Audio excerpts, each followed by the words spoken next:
मेरे प्यारे देशवासियों, आप सभी को नमस्कार। आज इस पेंशन भोगी सम्मेलन में आप सभी के बीच उपस्थित होकर मुझे बहुत खुशी हो रही है। पिछले कई दिनों से कर्मचारी पेंशन योजना 95 यानी ईपीएस 95 की न्यूनतम पेंशन बढ़ाने की मांग पूरे देश में चर्चा का विषय बनी हुई है।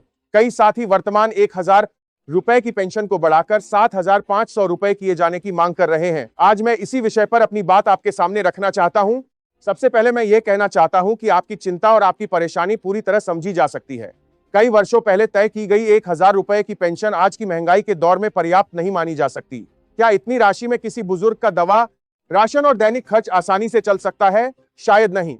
इसलिए इस विषय पर गंभीरता से विचार करना आवश्यक है।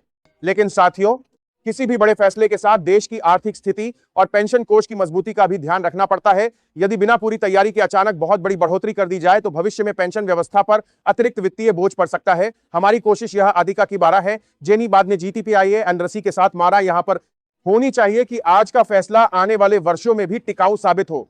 इसी सोच के साथ एक चरणबद्ध योजना पर काम किया जा रहा है। पहले चरण में न्यूनतम पेंशन में उचित वृद्धि और महंगाई राहत जैसी व्यवस्था को मजबूत करने का लक्ष्य रखा जाएगा। दूसरे चरण में पेंशन कोष को और सशक्त बनाते हुए डिजिटल सेवाओं और तेज निपटान को बड़ा किया जाएगा। व्यवस्था को बढ़ावा दिया जाएगा ताकि पेंशन भोगियों को बेहतर सुविधाएं मिल सकें। तीसरे चरण में जैसे जैसे देश की अर्थव्यवस्था और मजबूत होगी तथा रोजगार और निवेश बढ़ेंगे, उसी के अनुरूप पेंशन में आगे और वृद्धि करने का प्रयास किया जाएगा।